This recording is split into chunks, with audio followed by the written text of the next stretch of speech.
You were also mentioning the rigidity of it, the strength of the rig, but you still want it to be handheld, right? That's the reason why he had to do all that, right? I mean, it could have just been on sticks or on something that was, more stable, like a Steadicam or something.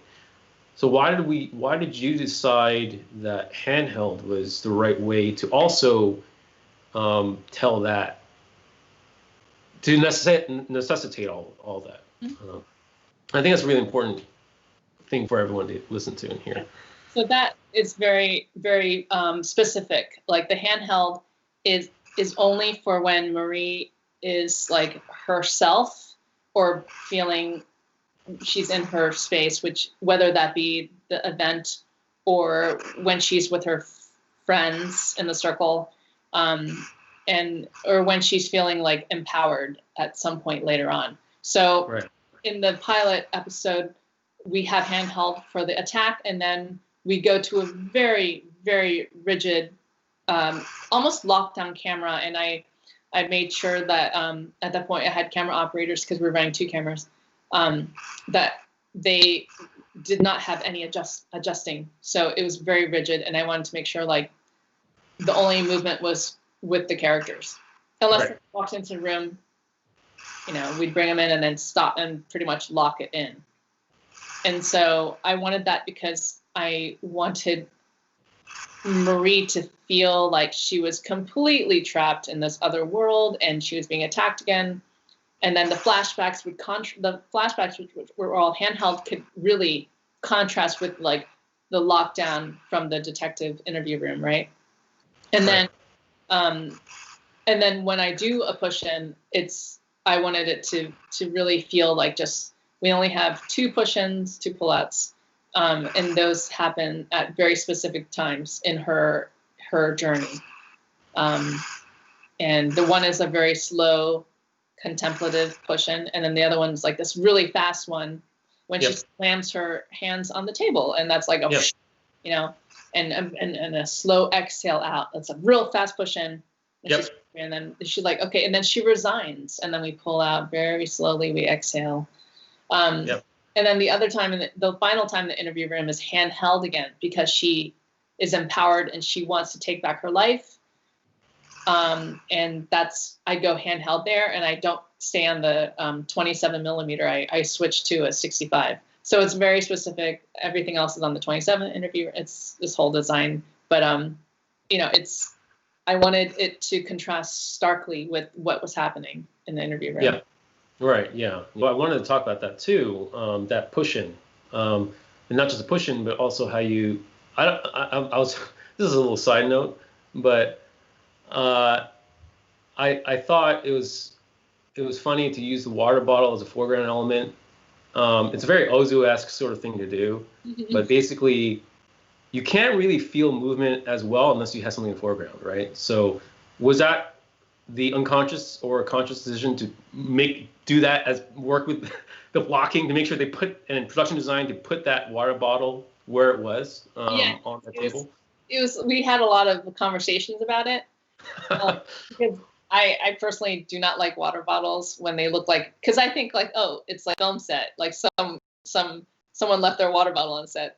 Or Starbucks cup. Or Starbucks cup, right?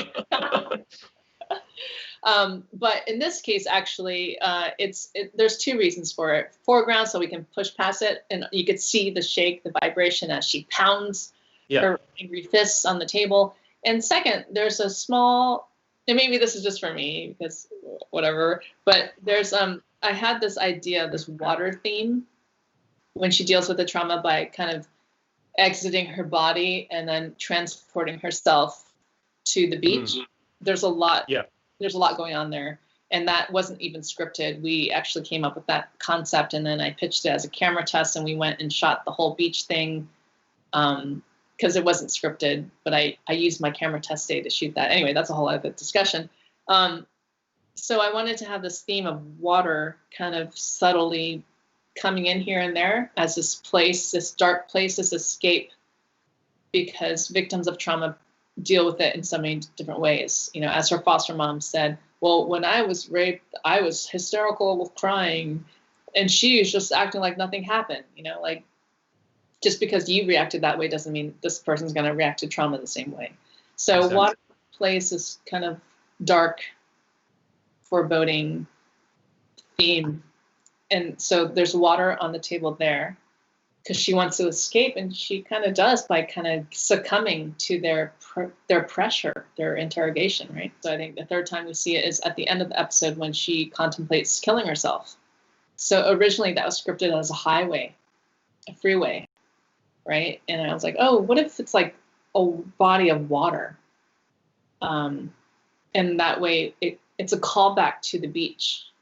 And so there's this like kind of dark theme with water happening in the pilot. I don't know if like people will get that, but in my mind, I was like, that's what I was kind of presenting. And the other thing, I thought it was very strongly presented personally. I think it was a very prominent, well, maybe because I was a DP, I picked up on it right away because of the visual thing, but I think also because it was cut in at key moments, and it was always, you know, the escape, you know, the beach, the one happy thing she has is the beach, or that kind of moment, or in that kind of sense, it's presented that way. So that's why I thought it was interesting. That's why I bring it up, is that it wasn't an accident, not just on a mechanical level, from filmmaking level, to feel the rush with that foreground element, but that also is connected in the edit to the beach, the water there. So yeah.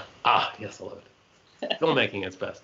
But what you just kind of touched upon too earlier, I wanted to discuss is this.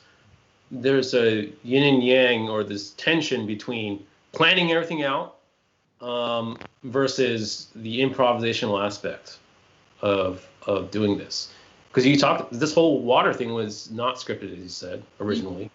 And it wasn't improvisational in some aspect of it.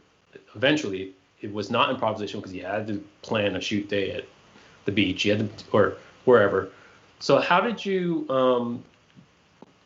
guys come about this, you know, change on a practical level? Did you talk to the writer? Did you talk to just the director, or how did this, you know? Can you describe everything that went down? Yeah, the whole beach came about because Lisa and I were talking about the script, and originally as scripted, it's a poster of a sunset. And so Lisa was like, oh, what if it's like a real sunset? And then it turns into a real sunset. I was like, that's really brilliant. Like, I love that. But is she going to be in it? Like, is it just a sunset? Is it weird that she's not, you know, like, how do we place her in that context? Because if we're talking about escapism, how do we show that visually in a more subtle way? So we're like, well, maybe the image, it's like the photograph comes alive. I was like, oh wait, cool, awesome, like that's great. Let's do it. Let's present it. And so we talked to Susanna Grant and the showrunner and writer, and Sarah Timmerman, the producer, and they were like, great, let's go for it. And we're like, awesome. And then I talked to the UPM, and he was like, well, Q, we don't really have the time or the money to go out to Malibu for a day. I was like, okay, well, I have a camera day, right? He's like, yes. That's my impression. Yes. How do you feel about what if I can promise you that I have a very small crew, and it's just like, you know, maybe like one trailer for the actor, and that's it. And so he made it work for us. And I was like, that is really, it makes me feel so good that the producers and the UPM and everyone was on board with this, because that's a true collaboration. They felt like what Lisa and I presented was really going to elevate the show. And they said, yeah, let's find a way to do it. Let's green light it. Let's go. So we did. And we shot all that in like 4 hours. Wow. Yeah. All the beach work. There's a lot of other stuff I shot, but didn't make it into the cut. But, you know, like the fact that those two images of her running away, it's quite haunting, because she's running away and she's looking back over her shoulder, and who is she looking at? Like, and that's what I think about. Like, I'm like, God, it gives me chills. She's running away from someone photographing her, and then the serial rapist then photographs her in the scene. And it's just like, if you make the connections, it's actually so haunting and disturbing. And then she goes, and I was like, oh, can we get her to go underwater? You know, making sure Caitlin's, all, of course, like a good swimmer. We have a lifeguard, safety first. So when Caitlin did that and disappeared, I was like, oh, we have to wait until like sunset, because it needs to be silhouetted. I need it to be backlit. And we were running out of time, and but they're like, okay, get the shot. And she did it, and we got in the first take, and she goes out and she submerges herself and she doesn't come up again. And then we're like, is she okay? You know, we had a lifeguard, and Caitlin's a good swimmer, but I was like, it gave me this very visceral reaction to what was happening with her submerging and not coming up for air. And that was just so frightening. And I was like, oh my God, this is like the emotion that we are going for.